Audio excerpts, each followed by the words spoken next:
You know, the difficulty is the new generation have stopped asking the question. I have had people, yesterday, someone sent me an email to say, look, as a female, I need oral sex. The private part in the genitals, a source of a lot of infections. Sheikh, is there a hadith that says oral sex for both males and females haram? What is being presented in the porn movies and the porn industry does not represent the reality or the truth whatsoever. All right, let's go to role plays in sexual intimacy between spouses.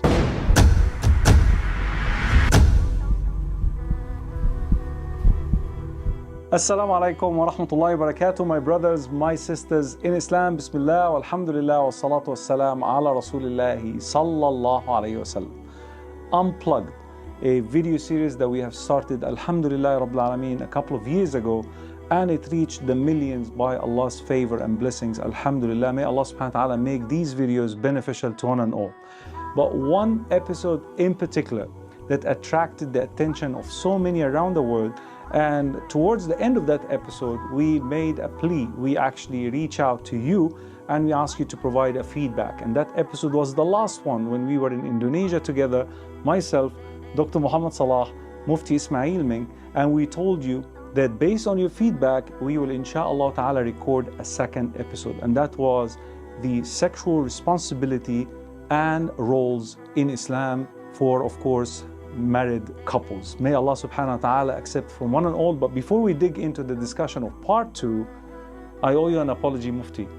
Tell me. Many people told me you were interrupting Mufti Menk in the first discussion, so apologies, please forgive me, because I didn't interrupt you, that's the problem. But many people were pointing at this, that you interrupted Mufti Menk a lot. I didn't mind the interruptions, they were beneficial. Forgive me. So we need to maintain the time of the session, so let's dig into it. Dr. Muhammad Salah, Mufti Menk, welcome back to Unplugged.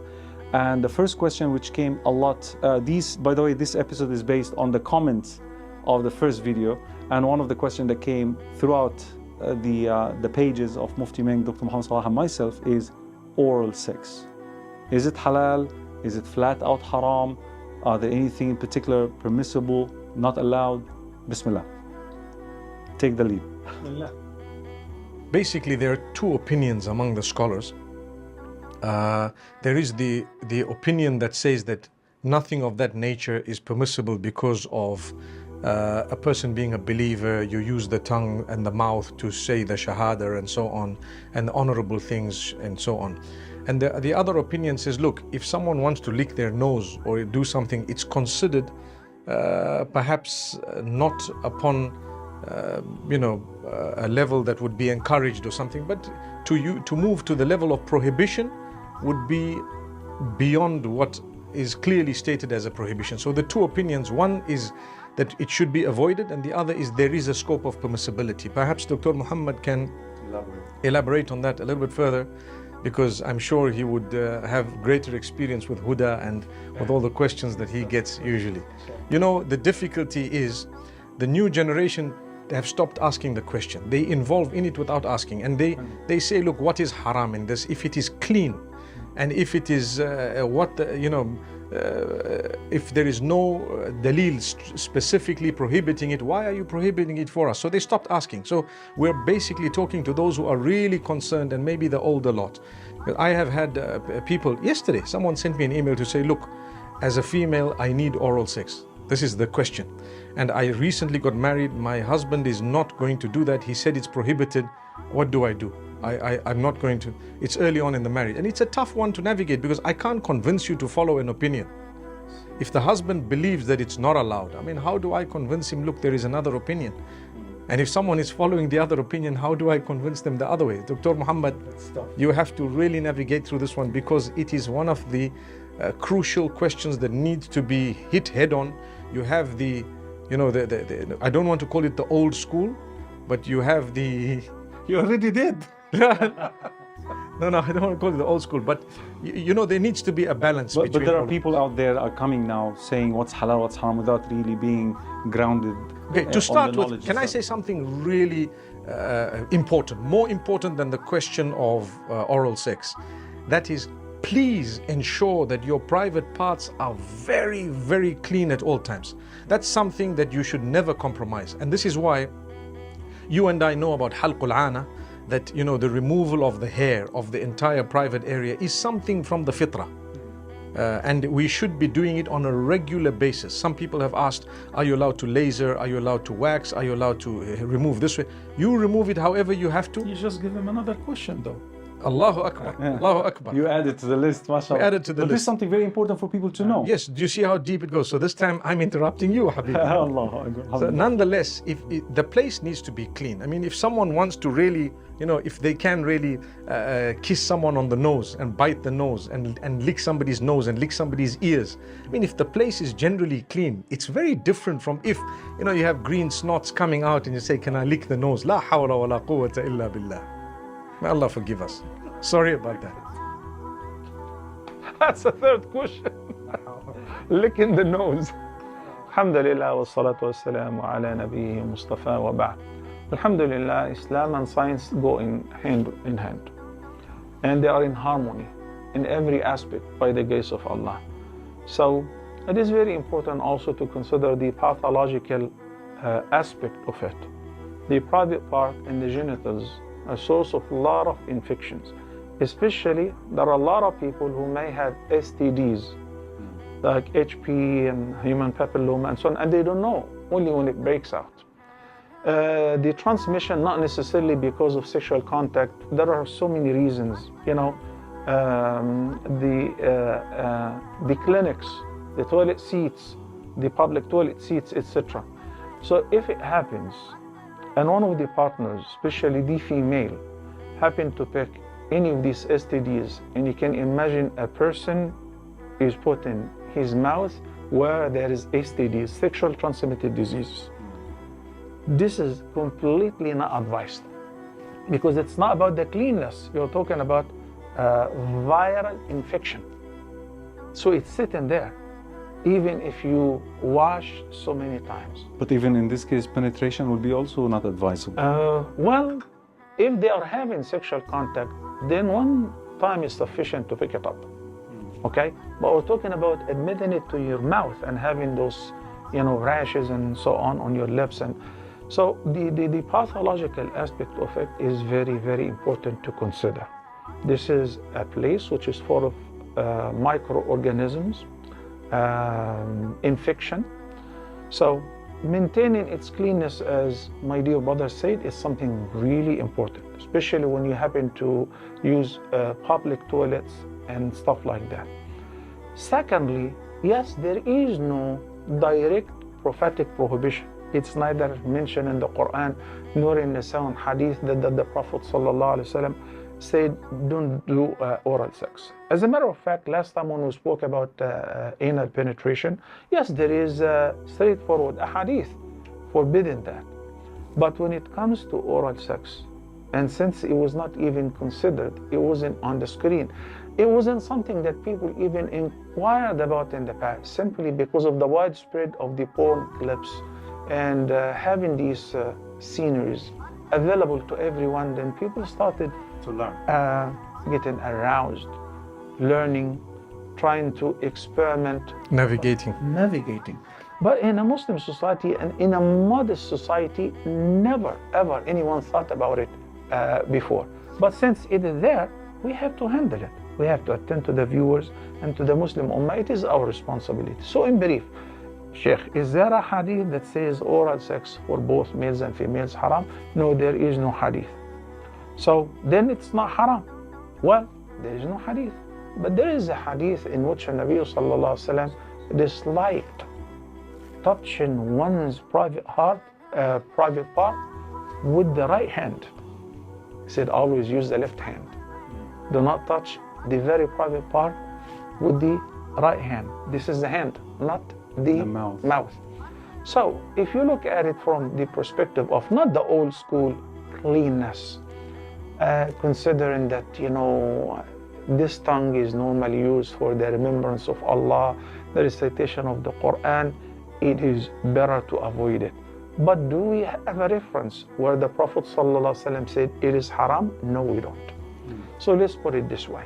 So regarding the issue that Mufti Menk mentioned, that someone asked, like a lady asked him via email about that she needed it. She is inquiring it from her husband. Well, in those cases also, it's better not to. you know, it is interesting because the spouse may detest it, may think it is disgusting. And of course, in small circles and in the counseling sessions, one of the partners say that it is disgusting. I feel like I want to throw up, and the other partner enjoys it. So not because you enjoy it, you make your partner throw up or vomit. They don't like it. Even if it is halal, don't push them to do it. I actually came across a few years ago someone who said that one of the questions before marriage was, what's your opinion on oral sex? And they were embarrassed. They said, how could they have asked this question pre-marriage?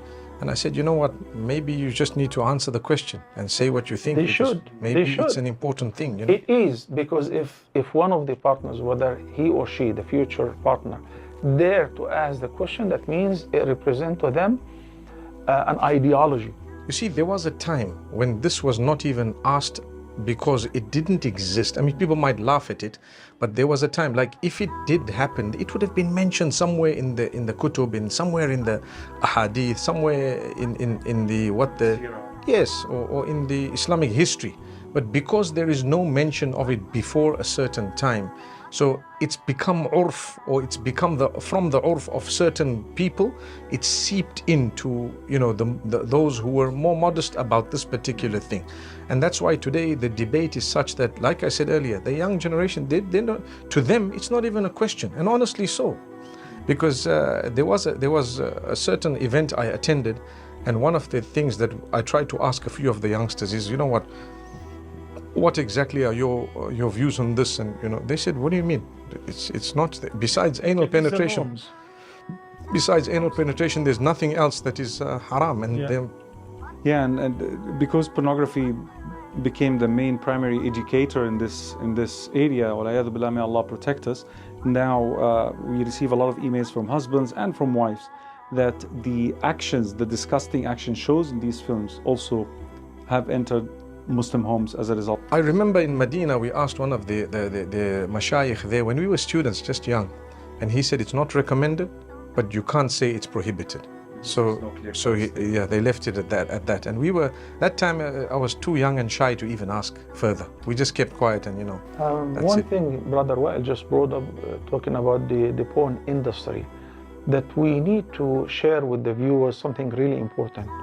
What is being presented in the porn movies and the porn industry does not represent the reality or the truth whatsoever. And most of the those who are involved in the actors or the actresses, they have to administer some sort of drugs in order to bear the pain, you know, the medication, pain, and you know, the filth that they are involved in, which even animals do not degrade themselves to such level. How do we know that? We know that because of a lot of documentaries, whether on Discovery Channel and or they whatever. have confessed after they've come out. There are a few who have actually come some open. Who quit, and some who, after contracting some, you know, serious STDs, and they are just waiting for their death. They warn the youngsters, especially a lot of college girls who want to pay for their education, and they find easy money there. You know, thousands of dollars on a daily basis. So they destroy them, and they give them drugs in order to be capable to resume. So what you see in these movies do not represent the reality whatsoever, unless if you're gonna lose your life as well. In fact, there is a professor in Australia by the name of Mary Crabb. She actually traveled to certain parts in the States and she interviewed porn stars. And one of them mentioned that those who are trying to imitate us in their homes, they need to see psychologists. This is from the lips of the people in the industry. May Allah protect us all. All right, let's go to role plays in sexual intimacy between spouses. Handcuffing, acting as if they're raping their wives, like a scene as if he kidnapped the wife, he threw her in the bed, physically became violent, and they call it marital rape. Have you ever heard about someone trying some role play and they choked the wife and she died? I read that a few years ago in the news that they died and they were broken neck case in Australia as well. I think those who are into that, they definitely need to visit and see a psychiatrist. Sheikhna, if I can add something, I think it depends what exactly the role playing is whatever about. He mentioned is really. Yes, what you've mentioned is like. They call it marital rape now. No. I think there's a difference between the two. Okay. Role play is generally when you're pretending. You put up a scene. You want to have fun with perhaps something that's been in your mind or whatever it might have been. I think if it is something crazy like where you're handcuffing and being violent and doing some things, that would have a ruling. But if it's someone who says, look, I'd like you to dress up, I'd like you to be this, I'd like you to that, to a certain extent, perhaps, the lighter of it might be, it's not a prohibited thing. It makes you guys happy, and it's something that's not violent, it's something that's not low in its moral itself, not degrading of anyone. When he mentioned the role playing, what crossed my mind first, the cross-dressing. No, cross-dressing. And this is something that we need to address. No, Islam does not allow that. Yeah. Islam doesn't allow a male to become or be a female. Islam doesn't allow that. According to Islamic law, is very clear on that. And Habibi, we have to tell the viewers that there is a difference between makruh and haram and accursed, because this kind of role playing, if a man dresses like a woman, it's a curse involved. A woman dresses like a man, just mere dressing, even in private, Nabi Sallallahu Alaihi Wasallam cursed those who do so. And cursing means at-tardu min rahmatillah, to be deprived from Allah's mercy on the day of judgment. لعن الله الرجل يلبس لبسة المرأة والمرأة تلبس لبسة الرجل. It is absolutely accursed. Cross-dressing even in the bedroom, even for fun, is something that whoever does it is accursed by Allah and His Messenger sallallahu alaihi wasallam. Yeah, that's an Islamic ruling. Actually, that's an Islamic ruling. And one of the strange things is that a lot of people think that now that I'm married, I can do whatever I want. But in actual fact, Islam holds us at the highest values and morals, even in the bedroom, and even in warfare. Like when there's a war going on, you cannot just do what you like, that these are your enemies. No, these are your brothers that you've disagreed with, or you need to fight for a reason, but you've got to be humane. That's why the treatment of prisoners of war, the way you attack a person, someone who's surrendering, you're not allowed to touch them. So all of that, there is discipline in everything. Within the bedroom, it's probably the biggest discipline. But Allah says you enjoy because of it being halal, in a respectable, beautiful way. Touching the face, punching you don't in the face, belittle someone. This is absolutely forbidden. You don't belittle someone. You don't abuse them. Language also, the tongue. Some each people other names like. No, but a lot of people have said the only time I swear is when I'm in bed.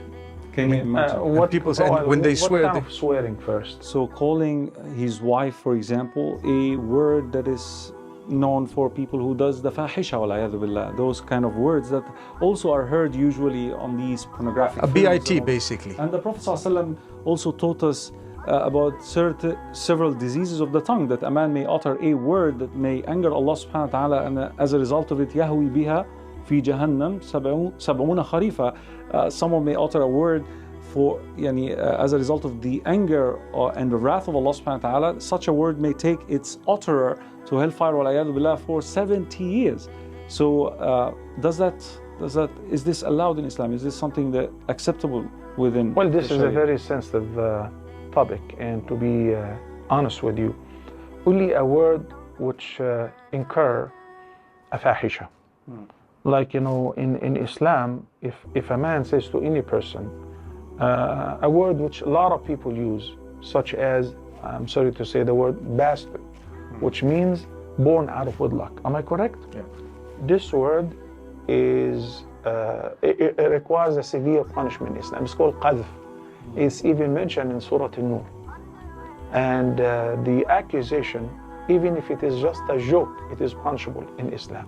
So whether a wife, whether in bed, whether having sexual fun, this word should be avoided whatsoever, whether describing a female or describing a male. This is something not to be But lighter words which may spice up the relationship, which does not refer to being an adulterer or an adulteress or born out of wedlock, enjoy. I see. Simple and clear. May Allah protect us. That's why I said it is very sensitive. Some people are very creative in the type of words they use, Habibi. And by the way, You know, every language. And I'm sure in the comments, we're gonna have all these words. People saying, La hawla, la hawla. Part 3 is coming. We're stepping into a very Sensitive. risky and sensitive area. Why? Look, we're not looking into trend. We already have, mashallah, millions of followers. But we cater for what people need, especially the youth. Because unfortunately, you will not find it anywhere else. Am I correct? Like I said, they don't ask anymore. They just do it. But I mean, the guy, look, he uses the F word, and when you ask him why are you using, he said, well, that's exactly what's happening, you know. So why shouldn't I use? Yeah, why shouldn't I use the word? No, what I mean is that, you know, when you say F you to somebody, what are you referring to? He says, well, I'm in the act with my own spouse. Now what do I say? So basically, la hawla wa la quwwata illa billah. So Move on. yeah, just move on. So basically, it's tough, wallahi. And that's why, look, I believe mu'mineen are supposed to be upon the highest level of, yes, and the words and everything. Now, I remember sometime a guy says, you know, if we have to behave the way some of the sheikhs have to say, you know, our sexual relation with our spouse will just be so formal, like you're in an office and, you know, that's it. You just get done and you move. Know how the sheikhs behave in bed? No, they say the way the sheikhs are speaking, you know, to say that you have to. Because I remember there's one sheikh says, stuff long back. I mean, sheikh, he said that you're not allowed to remove your undergarment. You have to just, you know, your trousers. I'm thinking, how are you going to do things? You know, how are you going to do things? But it's there. They say, no, you must have shyness to that degree, so they don't take off their clothes. Saying if you're not going to, remove your clothing. There are some schools who believe that even while taking a shower. This question I've received tons of times. Is it okay to strip naked while taking a shower? So they take shower with their undergarments. So some people might laugh, but there are people like for example, someone says, how can you have lingerie, you know? So I said, that's true. You mean what lingerie, you know? You mean you're not supposed to have anything. It's something that we're not saying it's permissible, we say you should. Yes, so if it comes to lingerie, something, you know, I don't want to say brand names, but they have this, the underwear that might be attractive depending on what your spouse likes. Some spouses do not like certain types of underwear which you might think they would like. You can find out and so on, and that is all permissible, Habibi. That's permissible. Now, sometimes couples get married and the husband will travel to a different country for his livelihood, and they will stay far away from each other for a year, for 2, for 3, and to provide themselves with pleasure, they will open the cameras and they do what is known as cyber sex. What's now the fiqhi opinion on this? And I wanted to mention a few things quickly, inshallah.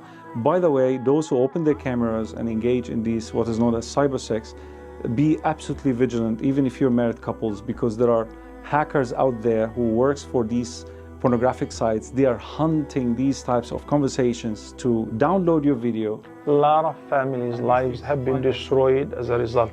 Actually, there is an AI tool that hackers use in order to pick up skin on your phone. And the minute it happens, they are alerted and they will hack into your system and record that video as it's happening without you knowing. May Allah protect everyone. Many of these videos found their ways to pornographic websites, so be absolutely SubhanAllah, instead of trying to treat the side effects, why don't we treat the disease itself, the cause of the problem? The cause of the problem, look how the Ummah and its ulama and its true leaders handled this issue since the beginning.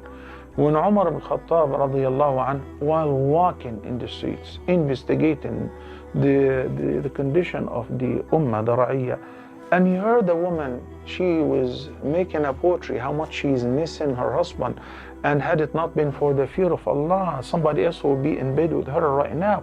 Immediately he went home, and he asked his daughter Hafsa, who was the Prophet's wife, he asked her a question. He said, for how long can a woman bear patiently the absence of her husband, not having an intimate relationship with him?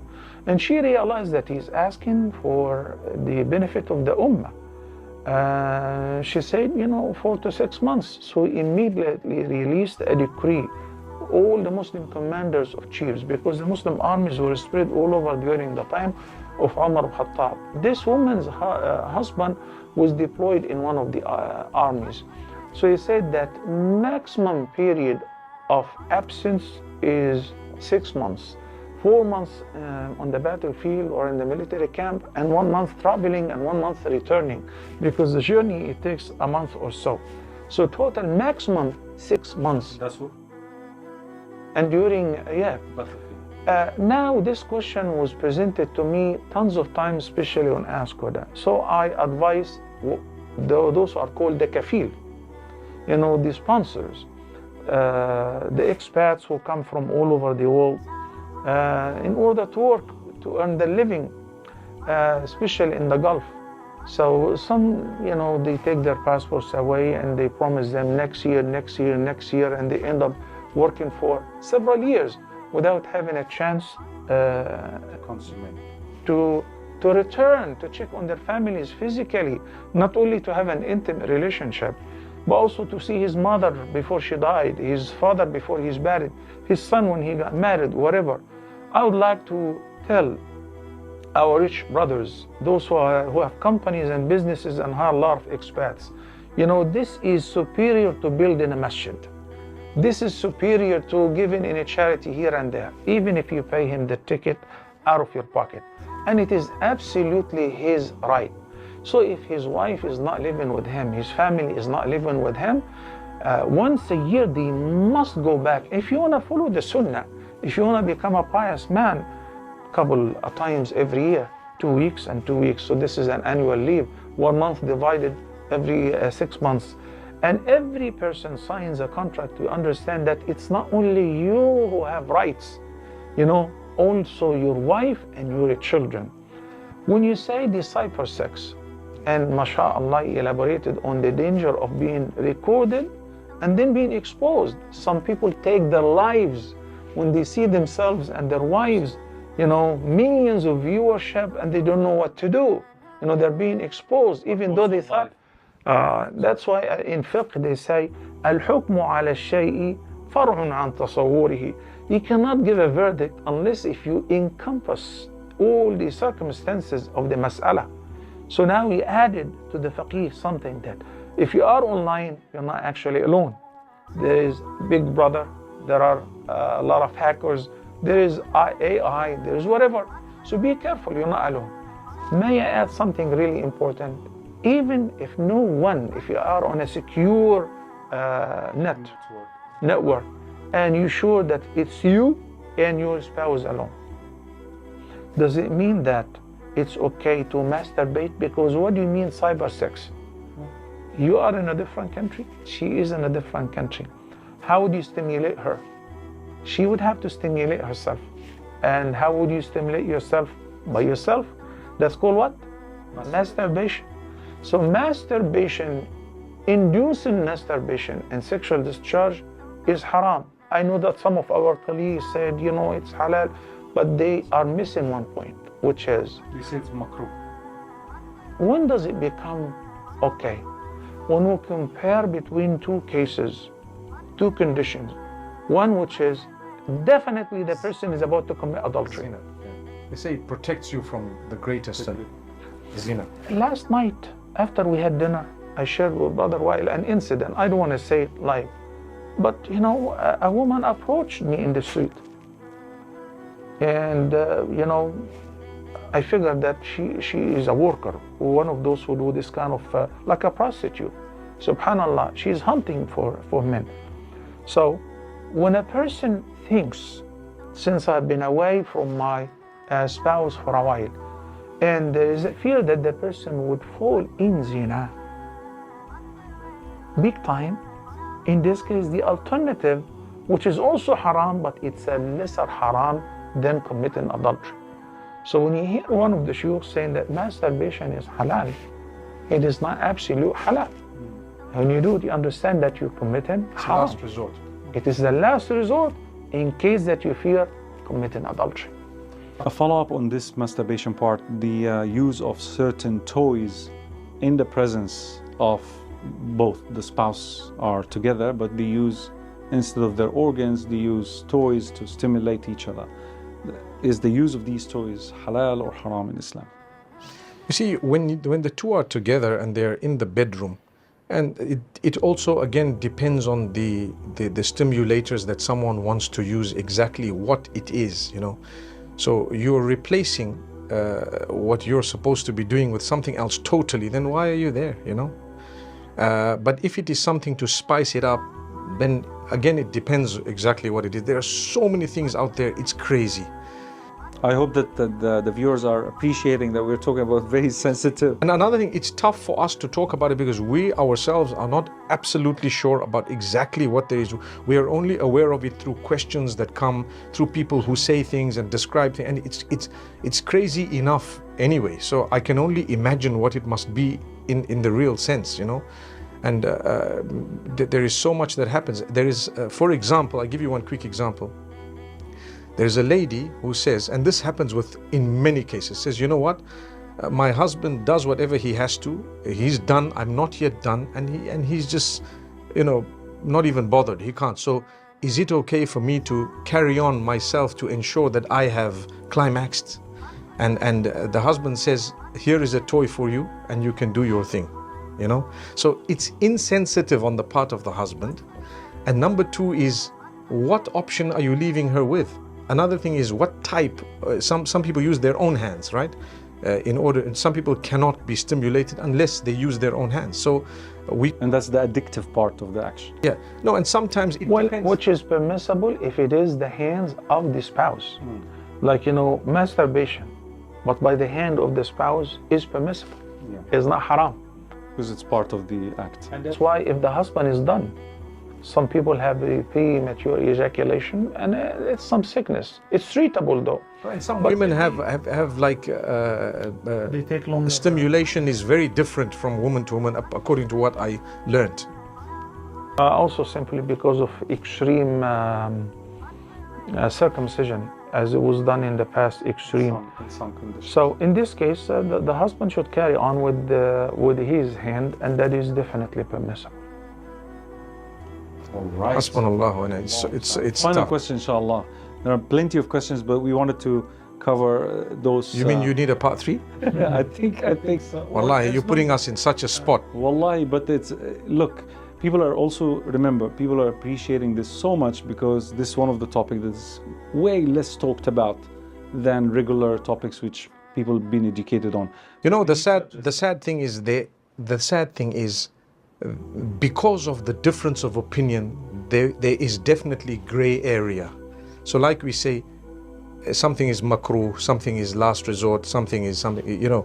The reason why this discussion happens is because there is no clear-cut evidence to say haram, haram, haram. If there was, we wouldn't even be having this discussion like there is regarding anal penetration. But we have to have this discussion because of difference of opinion, the strong difference of opinion. Some of these scholars are scholars of note, you know. It's not just ordinary young people who know nothing. Some of them are scholars of note. But then again, we say, even if they have said something, carry yourself as a person who's respectable and do that which is honorable and enjoy yourself within what is the limit, inshallah. Keep in mind that experimenting new things doesn't have an end. It's endless. It's limitless. So basically, when you look at the end result, the outcome, which is when both have reached their climax, then it doesn't matter what happened before and during. They have reached their climax. They are in a state of comfort and rest. If every time the person comes up with a new thing, and whether he's not sure halal or haram, or whether he knows it is haram, but you know, for the sake of satisfaction, it's endless. You will get bored of this and you will try something new and something new. How all those things come to one's mind? It only comes through watching what is forbidden. Otherwise, you and I have been created according to the pure nature. Fitra, which is a man and woman got together, happen to enjoy the sexual relations, 5 minutes, 10 minutes, 20 minutes, whatever it takes, a half hour, 1 hour. They relaxed. I don't know. And then they relaxed, alhamdulillah, shukrullah, You know what An-Nabi Sallallahu Alaihi Wasallam said in this regard? This is a friendly advice. If you see a beautiful woman outside, or a scene that arouses you, he says, drop everything in hand, go home, enjoy an intimate relationship with your spouse. The same applies to the wife, by the way. And then she's got what every other woman have gotten. What does it mean? It means the outcome, the end result, which is once the person, he or she, have reached their climax, or simply happen to have sexual discharge, they're relieved. They're in a state of comfort. They wouldn't even, sometimes they would think it was miserable. What we did was disgusting. You know, why did we do this?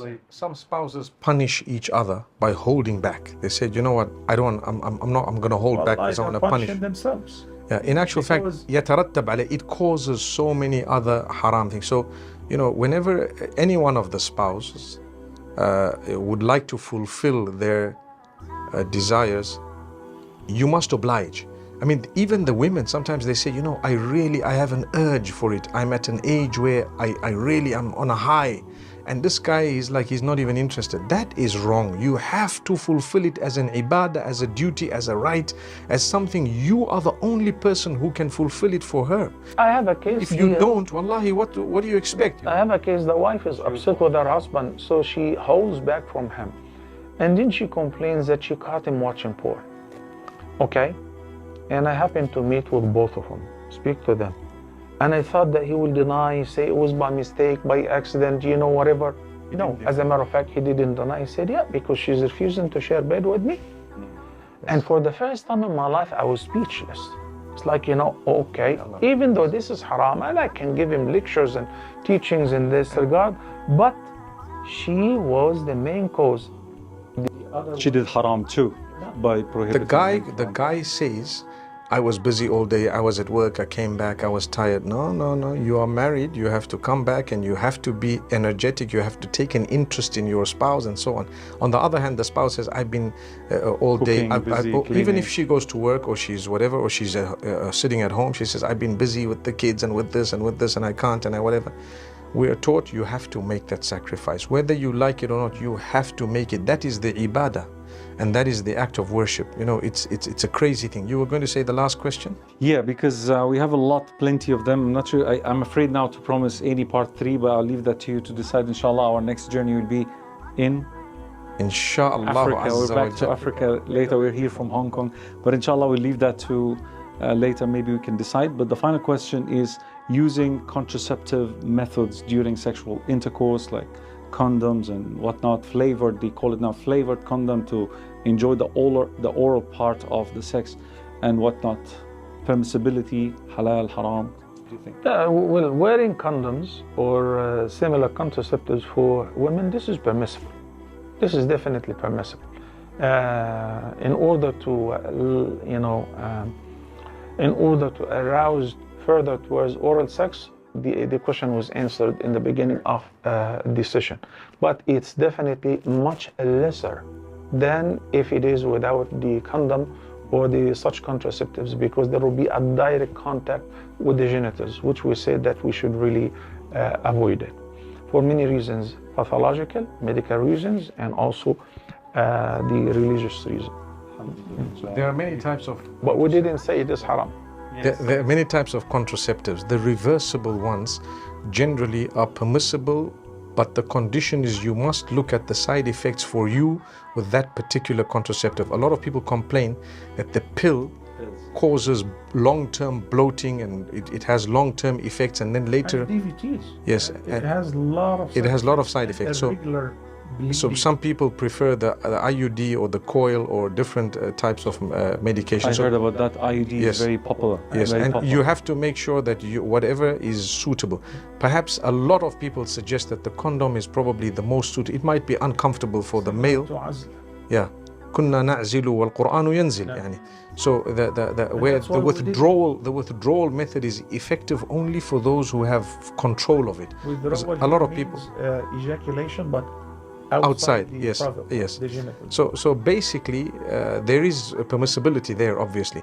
But one last thing I want to just add, you know, when talking about medication and having medications, this issue of Viagra and the issue of medication to enhance one's libido and one's, yes. So in Islam, generally, you should not take medication without necessity. A guy says he's performing normally and he wants to outperform himself, so he has that and he dies of a heart attack because that dilates everything. And it's dangerous, it has long-term effects, then you will not be able to do it without that medication. So be careful. Yes, if you're eating healthy, you're sleeping healthy, and you're exercising well, you will automatically be able to operate better. But if you are a person who doesn't eat well, you don't sleep well, you perhaps have, habits, perhaps maybe smoking or drinking, whatever, astaghfirullah al-azim, and drinking is not even supposed to be in the picture and so on. But if people have those, then obviously you're going to weaken your own strength, So to have that medication is not recommended. It's not a good thing unless you need it. If someone really needs something, then there is permissibility. So why I want to say this is, a young guy, 25 years old, just got married. He says, Sheikh, you know what? I'd like to use this medication. I say, some people on the night of consummating the marriage, even before experimenting this before, they are given a lot of things to take in order to enhance their sexual ability, and they end up with a terrible night. They rupture the genitals of their spouses and so on. You know why they do that, Sheikh? I heard from some of my clients, because of the fear of failing during the first night. As a result let me take advantage of this and add to the viewers something really important. Actually, a couple of things. Number one, as when you were speaking about contraceptives, you mentioned a specific thing. We're not talking about the hukm of contraceptives in general. This is another matter, delaying the conception. You were talking about it in order to facilitate the oral sex. Okay, so this is something that we discussed. We did not address the hukm of contraceptives in general in order to postpone or to prevent pregnancy and conception. Secondly, every couple, before you get married, you have to attend courses or classes or counseling sessions, and it is very useful, and it enhances the ability of passing this night safely, knowing how to handle your spouse, and it is for both men and women. Thirdly, if a couple are not enjoying their sexual relations for a reason or another, sometimes they cannot communicate the message or get the message across to each other.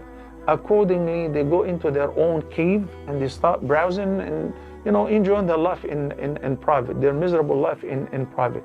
And that's why I would like to add one more time, wallahi, counseling has helped a lot of families, even in these very private manners, especially when the counselor, medical counselor, religious counselor, knows what he or she is talking about, and they keep your conversation with them very confidential, with absolute privacy, and give you some medical or religious hints and steps, scheme to follow. You will see a great deal of improvement. A lot of divorce cases, they were on the edge of divorce because of not finding a solution. Then when they spoke about it, and in the counseling sessions, they realized that it is solvable, it is treatable. So do not jump into conclusion in the final result, which is divorce, before finding a treatment, before giving yourself a chance to find out whether this is something that you can overcome or not. And Nabi sallallahu alayhi wa sallam said, إِنَّمَا الْعِلْمُ بِالتَّعَلُّمِ. We didn't learn reading and writing. Mufti Menk has not become Mufti Menk, and Wa'il Ibrahim has not become Wa'il Ibrahim overnight. It's a matter of learning and practicing, and in turn getting certificates, experience, in order to share all of that with the viewers in half-hour video or 1 hour video and so on. So it takes ages, and that's why even the relationship, the very private relationship between a man and wife, every person thinks that I know better. I'm an expert on that. Wallahi, it seems like you don't know nothing. Really, you don't know nothing. You need to learn. And the Nabi sallallahu alayhi wa sallam was pioneering that. And he taught us so many things in this regard. May Allah's peace and blessing be upon you. Alhamdulillah, barakallah feekum, jazakumullah khairan. You want to add something? Yes. No, you interrupted me. No, I'll add this because it's connected to the Viagra that I mentioned earlier and similar medications. There is something called erectile dysfunction, where a man it simply cannot get erect. So in that particular case, he needs to be honest with himself, because I know of so many cases of people who end up getting married knowing their sickness, and then they punish somebody else's daughter, and this person it's so embarrassing to live with someone and not to be able to just confide in some people. A year later you find out this guy hasn't touched you, you know, and you wonder what on earth is going. You ask him, no, but I'm this and this, excuses. So we have to be honest with ourselves. And this is what Dr. Muhammad and you have to about get help. The 5 ahkam of Yes. marriage, It's whenever not it is permissible haram. for him to Yes, get you married. can't. You have to actually seek help, and you have to deal with the matter. Don't be ashamed. If you have a problem, deal with it. You can deal with it medically. They could help you in a great way in so many cases. There are very few cases where they can't really help you, but otherwise they can help you so much. Some, even with those who have complete erectile dysfunction, they implant certain machines and it functions with the remote control. I have a case. No, this is permissible. Yes. Alhamdulillah, I've seen a case where again they were on the verge of divorce because the wife was like simply not married, and he went through an operation. It's very costly. This is not penile implantation though. This is something that works with the nervous system and using a remote control, and it lasts for as long as they want. And this is only for people with complete erectile dysfunction. So you need medical advice in this regard. I just wanted to share with you. Sheikh, the British will ask, is it on the NHS or not? May Allah forgive. Look, I'm first time hearing of this, but it's interesting. Medicine were mentioned in this episode. That's not a medical suggestion from myself or from Mufti Menk. Maybe from Dr. Muhammad Salah. He's a doctor by profession. So, but anyone who wanted to seek further assistance, you should, talk to your physician, to your doctors, inshallah ta'ala. Inshallah, remind me to speak about the aphrodisiac foods. So that means there is an episode 3. No, I think what would happen is then we will start entering territory where everyone's going to be glued to say, what's going on? And then in the comments they'll say, I ate this and guess what happened, You don't want all of that here. Anyway, we will leave it at this. Jazakumullah khairan. May Allah subhanahu wa ta'ala protect our homes. May Allah subhanahu wa ta'ala protect our spouses, our children. And may Allah subhanahu wa ta'ala protect us from all harms and all vices in our time until the end of time. Ameen. Until we meet Allah subhanahu wa ta'ala. يَوْمَ لَا يَنْفَعُ مَالٌ وَلَا بَنُونَ إِلَّا مَنْ أَتَى اللَّهَ بِقَلْبٍ سَلِيمٍ. On that day when there is no one will avail you in the least except those who will come to Allah with pure heart. May Allah make us among them. Ameen. Ameen. Jazakumullah khairan. I love you for the sake of Allah. Yes, I know. Please leave your comments. If you didn't watch the first episode, we will leave a link somewhere. Try to be as open as possible, and remember, I hope no under 18s. Please give us the benefit of doubt. Wallahi, it is not easy to present such episode and to answer such very sensitive questions willingly. But this is for the sake of Allah. Alhamdulillah. Barakallah feekum. Assalamu alaikum wa rahmatullahi wa barakatuh.